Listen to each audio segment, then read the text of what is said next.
हरियाणा के मुख्यमंत्री मनोहर लाल ने दिल्ली में केंद्रीय पर्यावरण मंत्री भूपेंद्र यादव और केंद्रीय रेल मंत्री अश्विनी वैष्णव से मुलाकात कर कई अहम मुद्दों पर चर्चा की, जिसकी जानकारी खुद सीएम मनोहर लाल ने पत्रकारों से बातचीत के जरिए दी। रिपोर्ट देखिएगा।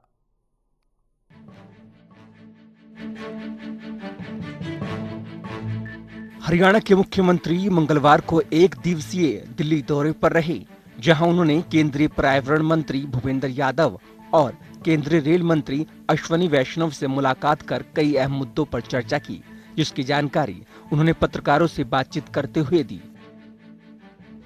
सीएम मनोहर लाल ने बताया कि केंद्रीय पर्यावरण मंत्री भूपेंद्र यादव से सीएनजी और पीएनजी की लाइन को लेकर बातचीत हुई। इस दौरान जिन जगहों पर अभी पाइपलाइन नहीं पहुंची है, वहां छूट देने की मांग को मान लिया गया। तो जो हमारे एनवायरनमेंट मिनिस्टर हैं श्री भूपेंद्र यादव जी, उनके यहाँ हमारे दो विषय अटके हुए थे। एक तो जिन एरियाज़ में अभी सीएनजी पीएनजी के साधन अभी पाइपलाइन द्वारा नहीं पहुँचे हैं ईंधन, वहाँ पर चूँकि एनजीटी ने पीछे का ऑर्डर निकाला है कि सब इंडस्ट्री जो है सीएनजी और पीएनजी पर चलेगी, लेकिन जहाँ अभी पाइपलाइन ही नहीं है वहाँ के लिए छूट दी जाए, तो इन प्रिंसिपल उन्होंने मान लिया है और बहुत जल्दी उसका ऑर्डर निकाल देंगे। जब भी उन स्थानों पर सीएनजी पीएनजी की पाइपलाइन आ जाएगी, उसके 6 महीने में सबको उसके ऊपर जाना अनिवार्य रखा जाएगा, ऐसी एक निर्णय उन्होंने किया है। वहीं सीएम मनोहर लाल ने बताया कि इस दौरान केंद्रीय रेल मंत्री अश्विनी वैष्णव से भी मुलाकात कर कई प्रोजेक्ट्स के बारे में उनको रिमाइंड करवाया। इन प्रोजेक्ट्स के तहत ऑर्बिटल कॉरिडोर के एमपी के साथ बनेगा, जिसका शिलान्यास पीएम से करवाने की योजना है। वहीं दिल्ली से हिसार 180 किलोमीटर हाई स्पीड की रेलवे लाइन बनाई जाएगी। इस प्रोजेक्ट पर अभी काम चल रहा है। वहीं करनाल से यमुनानगर के तीसरे रेलवे लाइन प्रोजेक्ट पर भी बात हुई। इसके साथ ही रोहतक की तर्ज पर कुरुक्षेत्र और कैथल लाइन बिछाने की तैयारी है। मेरी मीटिंग रेलवे मंत्री श्री अश्विनी वैष्णव जी के साथ हुई थी। तो हमारे हरियाणा के कुछ रेलवे प्रोजेक्ट्स, हालांकि पहले से जो पहले वाले रेलवे मंत्री श्री पीयूष गोयल जी से भी हमारी बातचीत हो चुकी थी, फिर भी दोबारा से रिमाइंड कराना और पहली बार उनके साथ मीटिंग करनी थी, कटसी कॉल ये करने के लिए मैं गया था। तो सारे विषय वो पहले वाले ही दोहराए हमने, जिसके अंदर विशेष तौर पर जो ऑर्बिटल कॉरिडोर केएमपी के साथ साथ बनेगा, लगभग 121 किलोमीटर लेंथ का ये ऑर्बिटल कॉरिडोर है, जिसका मैंने निवेदन किया है कि इसका शिलान्यास प्रधानमंत्री जी के द्वारा कराया जाए। तो वो भी बात करेंगे, हम स्वयं भी प्रधानमंत्री जी से बात करके और कोई ना कोई तिथि उनके लेकर और उसका शिलान्यास हम कराएंगे। दूसरा जो प्रोजेक्ट है, हिसार से दिल्ली जो रेलवे लाइन है वो 180 किलोमीटर की स्पीड की high speed railway line track ये बनाया जाए, इसके ऊपर भी अध्ययन पहले से चल रहा है। तीसरा प्रोजेक्ट करनाल से लेकर यमुनानगर की रेलवे लाइन, साथ इस प्रकार से जैसे एलिवेटेड रेलवे लाइन रोहतक की बनी है, इसी प्रकार से कुरुक्षेत्र और कैथल, इन 2 शहरों में भी एलिवेटेड रेलवे ट्रैक, इसको मंजूरी मिल गई है। वहीं टिकरी बॉर्डर पर चल रहे आंदोलन के दौरान हुए आपसी झगड़े को लेकर सीएम मनोहर लाल ने कहा कि किसान आंदोलन में तमाम तरह की भारी ताकतें काम कर रही हैं। इसके पीछे कुछ देश विरोधी और खालिस्तानी ताकतें भी लगी हुई हैं। किसानों के आंदोलन के पीछे कई प्रकार की ऐसी ताकतें, जो मैं कहूँगा कि देश विरोधी ताकतें भी हैं, खालिस्तानी ताकतें भी हैं, वो लगी हुई हैं। और उसमें दोनों प्रकार के लोग सोचने वाले हैं। कुछ लोग इनको गलत मानते हैं, कुछ इनको ठीक मानते हैं। उनके विवाद बहुत पहले से अंदर अंदर चल रहे थे। आज अगर पहली बार बाहर आया है तो निश्चित रूप से इसका खामियाजा उनको भुगतना पड़ेगा। और कोई भी देश विरोधी गतिविधि अगर कहीं होगी तो उसको देश का कोई देशभक्त नागरिक उसको स्वीकार नहीं करेगा। वहीं सीएम मनोहर लाल ने इस दौरान विपक्षी दल कांग्रेस पर भी पलटवार किया। जनता टीवी के लिए दिल्ली से स्पर्श शर्मा की रिपोर्ट। हरियाणा सरकार की ओर से मान्यता प्राप्त मीडिया कर्मियों को सरकारी कर्मचारियों की तर्ज पर स्वास्थ्य बीमा कैशलेस सुविधा देने की घोषणा करने को लेकर दिल्ली हरियाणा भवन में आपका आभार कार्यक्रम आयोजन किया गया, जहां हरियाणा के मुख्यमंत्री मनोहर लाल को उनके मीडिया सलाहकार अमित आर्य ने शॉल देकर स्वागत किया। इस दौरान प्रदेश के कई मान्यता प्राप्त मीडिया कर्मी मौजूद रहे। तो मुख्यमंत्री मनोहर लाल ने कहा कि पत्रकारों का काम जोखिम भरा होता है, इसलिए प्रदेश सरकार ने सरकारी कर्मचारियों की तर्ज पर स्वास्थ्य बीमा की सुविधा दी है।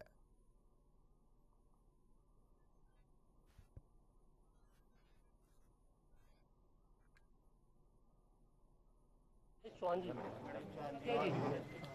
ही है। तो पत्रकारों ने मुख्यमंत्री का आभार जताया। ये तस्वीरें दिल्ली से आप सबकी टेलीविजन स्क्रीन पर, जहां पर हरियाणा भवन में आपका आभार कार्यक्रम आयोजित किया गया।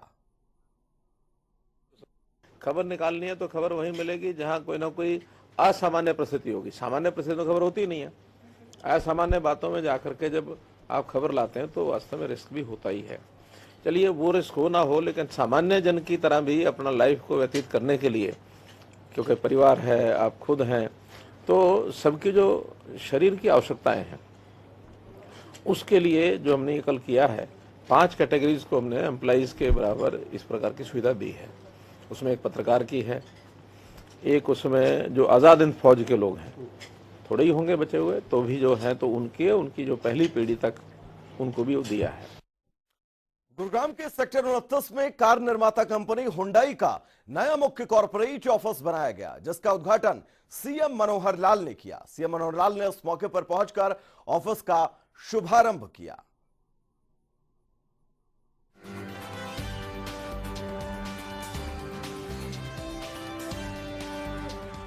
हरियाणा के मुख्यमंत्री मनोहर लाल ने गुरुग्राम में हुंडई कंपनी के मुख्य कॉर्पोरेट ऑफिस का उद्घाटन किया।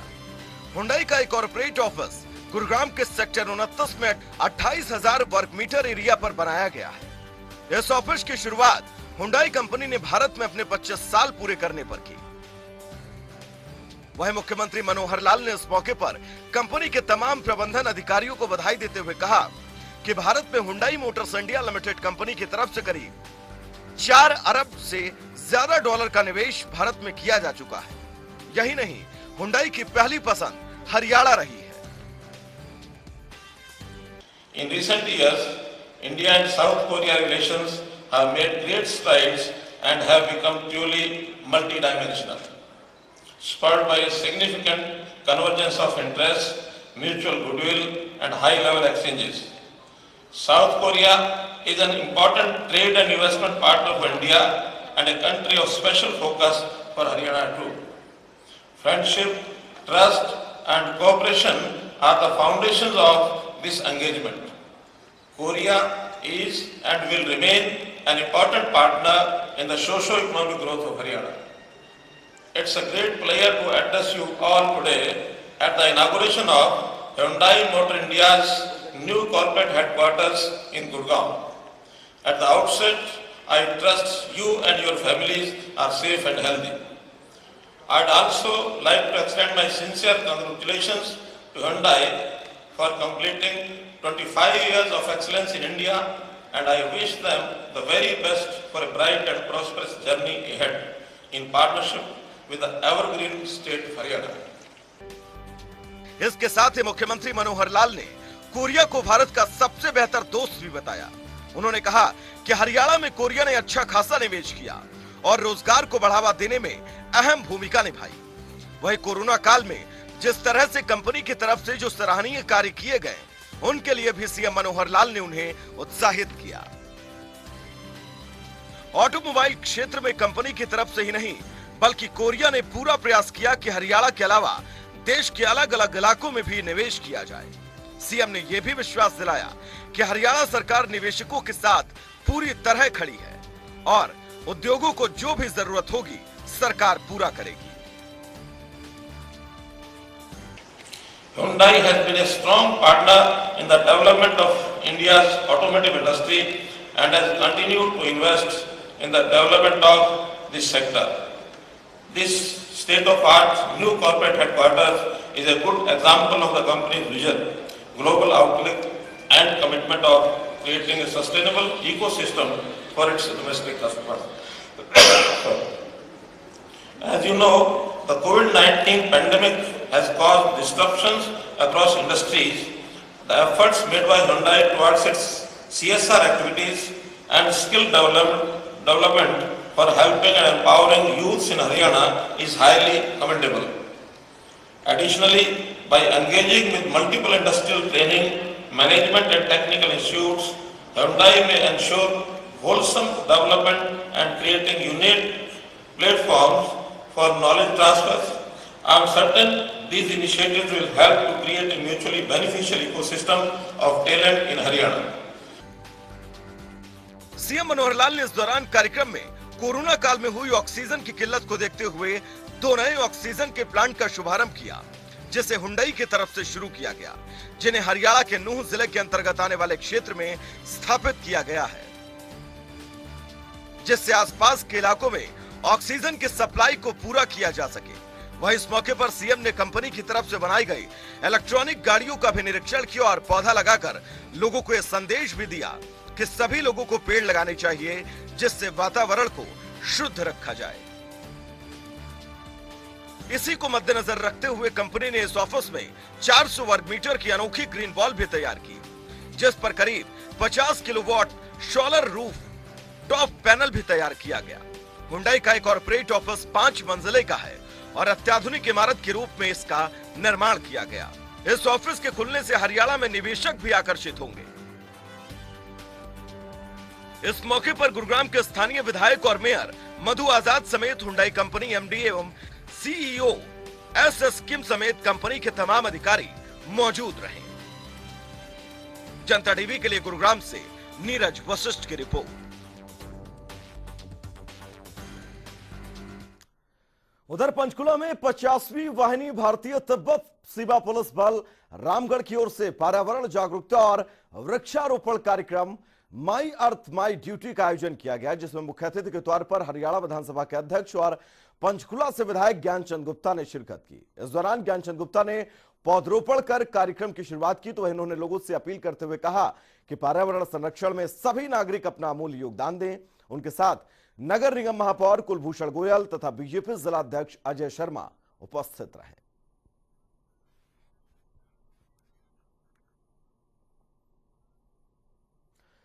हरियाणा रोडवेज की सभी बसों में जल्द ही ई टिकटिंग प्रणाली की सुविधा शुरू होगी, जिसकी जानकारी परिवहन मंत्री मूलचंद शर्मा दी। उन्होंने बताया कि ई टिकटिंग प्रणाली से गड़बड़ी और धांधली पर रोक लगेगी। तो उन्होंने बताया कि ई टिकटिंग के लिए बाकायदा हरियाणा रोडवेज के कंडक्टर को ट्रेनिंग करवाई जाएगी। इसके साथ ही उन्होंने दिल्ली की सीमाओं पर चल रहे आंदोलन को पूरी तरह राजनीति से प्रेरित बताया। जो शुद्धिकरण का प्रदेश की सरकार ने नारा दिया है कि शुद्धिकरण ट्रांसपोर्ट में है या दूसरे महकमे में करना, ई टिकटिंग भी एक हिस्सा है।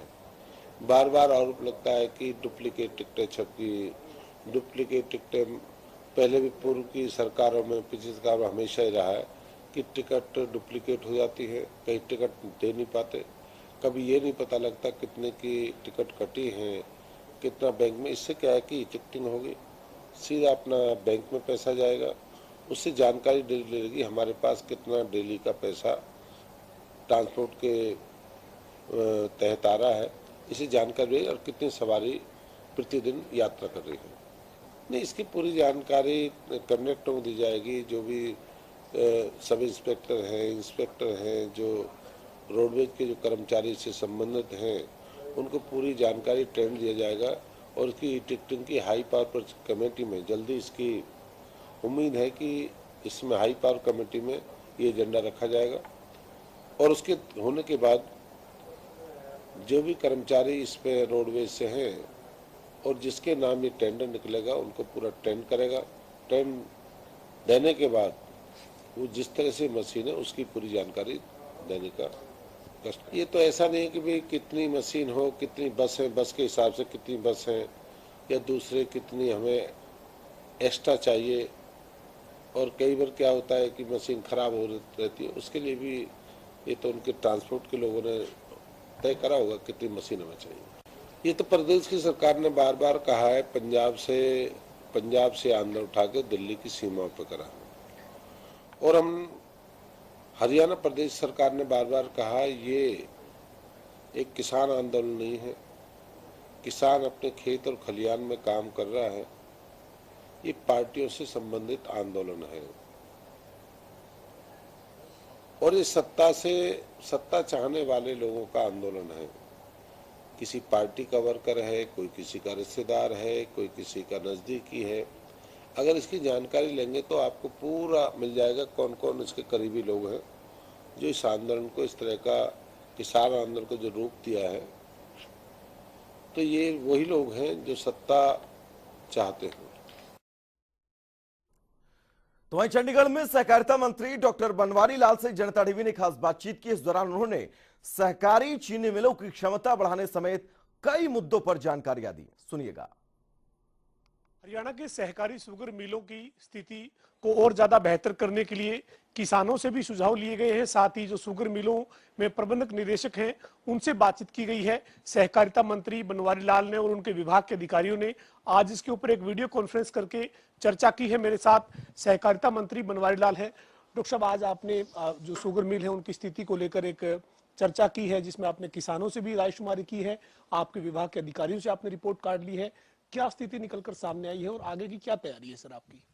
देखो, जिस तरह से 2021 के अंदर हमारा जो क्रशिंग सीजन था, उस क्रशिंग सीजन में क्या क्या हमारे पास समस्याएं आई और कैसे उनका निदान किया जा सकता है, कैसे और बेटर काम किया जा सकता है और किसान को कैसे फ़ायदा पहुंचाया जा सकता है, ये सब चीज़ें आज हमने एमडीज जो हमारे शुगर मिल के उनसे बात की, किसानों से बात की, डायरेक्टर्स वगैरह से बात की। तो उसमें किसानों ने भी सुझाव दिए कि भाई सबसे पहले तो सभी डायरेक्टर्स और किसानों ने सरकार को बहुत बहुत धन्यवाद दिया कि उन्होंने कि आप सरकार ने अब की बार समय पर पेमेंट किसानों की शुगर केन की है, तो उसके लिए सरकार को बधाइयाँ भी दी सभी ने। तो ये मेरे ख्याल से अब तक का पहली बार हुआ होगा कि इतनी जल्दी पेमेंट किसानों की हुई है। और दूसरा, किसानों ने और मतलब जो किसान जैसे केसी बांगड़ जी भी थे, उनसे भी हमने सुझाव लिए। उन्होंने भी कुछ सुझाव दिए कि किसानों की जो एक तो जो लेबर कॉस्ट है वो बढ़ जाती है अप्रैल और मई के आसपास, और उसके लिए भी हमें मतलब कुछ सोचना चाहिए। तो उसमें उन्होंने सुझाव दिया कि भाई हम हार्वेस्टर खरीद सकते हैं किसानों के लिए, ताकि फसल कटाई में उनको लेबर की प्रॉब्लम ना हो। लेकिन उसके साथ साथ हार्वेस्टर खरीद सकते हैं, लेकिन उसमें जो हमारे जो आजकल जो खेती करते हैं किसान गन्ने की, उनका डिस्टेंस मेरे ख्याल से 2-1 फीट के करीब होता है। लेकिन उसके हार्वेस्टर अगर हम यूज़ करते हैं तो उसके 4-5 फीट का डिस्टेंस उसमें होना चाहिए। तो उसके लिए हमने उन लोगों से कहा है, किसानों को भी कहा है कि इस तरह से अपना अलग से एक खेत तैयार करें वो मिल के अंदर ही, और अलग अलग खेत तैयार करें। एक तो जो किसान बोते हैं उस तरह का, एक ही डिस्टेंस से बो के इस तरह का, तो उससे ईल्ड में क्या फ़र्क पड़ेगा, हार्वेस्ट करने में क्या मदद मिलेगी। तो इस तरह से किसान को एक डेमोन्स्ट्रेशन दें ताकि किसान के दिमाग में जचे और वो आगे इसी तरह की खेती करे, दूर दूर पेड़ लगाए। तो उससे हमें मतलब किसान को फ़ायदा होगा हार्वेस्टर यूज़ करने में। दूसरा ये फ़ायदा होगा कि अगर डिस्टेंस पे पेड़ लगाते हैं गन्ने का, तो उसका जो बीच का डिस्टेंस है उसमें इंटर क्रॉप सिस्टम है और दूसरी फसल हम लगा सकते हैं, ताकि किसान को एक्स्ट्रा इनकम भी हो जाती है उसे। तो ये सब चीज़ें हमने डिस्कस की। और जो मेंटेनेंस के बारे में हमने बात की कि भाई जिस तरह से पिछली बार उन्होंने अच्छा काम किया, क्योंकि हमने पिछली बार भी मीटिंग लेके पहले ये दिशा निर्देश दे दिए थे कि भाई मिल एक बार शुरू होने के बाद मिल में कोई रुकावट ना आए, और काफ़ी हद तक पिछली बार हम सफल हुए इसमें, और सभी अधिकारियों के काम अच्छे की वजह से। और अब की बार भी हमने सभी बता रहे थे कि शुगर मिल के तमाम जो अधिकारी हैं उनके साथ और किसानों के साथ एक चर्चा हुई है, और उसमें आगामी जो गन्ने का पिराई का सीजन है उसको लेकर तैयारियां जो है वो करने के निर्देश दिए गए हैं। साथ ही खासतौर पर यह स्पष्ट किया गया है कि नवंबर के पहले हफ्ते में पिराई जो है वो शुगर मिलों में शुरू हो जाएगी, और साथ ही जिन शुगर मिलों में कैपेसिटी बढ़ानी थी उनका काम, जो पहले फेज का काम है वो पूरा हो चुका है। बनवारी लाल ने यह भी साफ कर दिया है कि किसानों को किसी भी तरीके की कोई दिक्कत इस पिराई सीजन में नहीं आने दी जाएगी। वीडियो जर्नलिस्ट विजेंद्र सिंह के साथ पवन सिंह और जनता टीवी, चंडीगढ़। तो वहीं हरियाणा के शिक्षा मंत्री कंवरपाल गुर्जर से जनता टीवी ने खास बातचीत की। इस दौरान उन्होंने कई अहम जानकारियां दी। उन्होंने बताया कि हरियाणा में 12वीं के नतीजे अच्छे रहे हैं। जो बच्चे नतीजों से संतुष्ट नहीं हैं वो अपना पुनः मूल्यांकन करने के लिए परीक्षा दे सकते हैं। हरियाणा स्कूल शिक्षा बोर्ड ने 12वीं के नतीजे घोषित कर दिए हैं। इसके साथ ही इस बार हरियाणा के शिक्षा विभाग ने सरकारी स्कूलों में बच्चों के दाखिले बढ़े, इसके लिए एक विशेष तौर पर कैंपेन चलाया हुआ है। मेरे साथ शिक्षा विभाग से जुड़े तमाम मुद्दों पर बातचीत करने के लिए हरियाणा के शिक्षा मंत्री कंवरपाल गुर्जर हैं। सर, आज जो है वो जो 12वीं के रिजल्ट के जो नतीजे आए हैं उसको लेकर क्या कहेंगे आप? बच्चे जो हैं उनका शानदार जो है परफॉर्मेंस रहा है इस बार 12वीं के नतीजों में।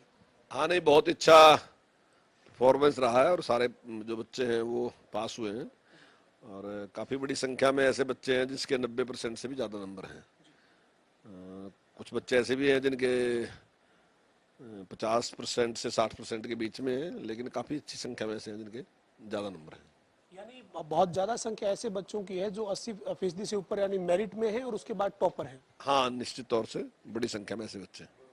सर, जो 12वीं के नतीजे जो आए हैं उसमें इस बार जो है वो कोविड एक बड़ी चुनौती रहा। आपको अनुपात बनाना पड़ा, 60-30 और 10 का अनुपात बनाकर इस तरीके से रिजल्ट तैयार करना पड़ा। लेकिन कुछ बच्चे बहुत ज़्यादा जो मेहनत कर रहे थे, वो अगर मूल्यांकन करना चाहे, वो अगर दोबारा एग्जाम में बैठना चाहे, तो क्या आपने विकल्प दिया है उनको? हाँ नहीं, इस प्रकार की छूट है उन बच्चों को। हमने मैट्रिक में भी ये छूट दी थी और +2 के लिए भी हम ये छूट दे रहे हैं कि अगर कोई भी बच्चा इस प्रकार का दावा पेश करता है और वो कहता है कि मैं पेपर देना चाहता हूँ, तो निश्चित तौर से उसको ये अवसर दिया जाएगा। सर, सरकारी स्कूलों की तरफ बच्चों का रुझान जो है वो लगातार बढ़ रहा है। इस बार आपकी शिक्षा विभाग की तरफ से भी एक विशेष तरह से कैंपेन चलाकर अभिभावकों को जागरूक किया जा रहा है कि वो अपने बच्चों को सरकारी स्कूल में भेजें। इसमें आप कितना सफल हुए हैं? कितने दाखिले बढ़े हैं? कितने अभी तक आंकड़े हैं आपके पास? देखिए, एक तो इसका कारण बहुत बड़ा ये है कि हमने संस्कृति मॉडल स्कूल जो पहले 22 होते थे, हमने 137 किए हैं अब की बार, और वो CBSE से एफिलेटेड है। एक तो उसकी वजह से भी काफ़ी अच्छा रुझान है, अभिभावकों का रुझान है।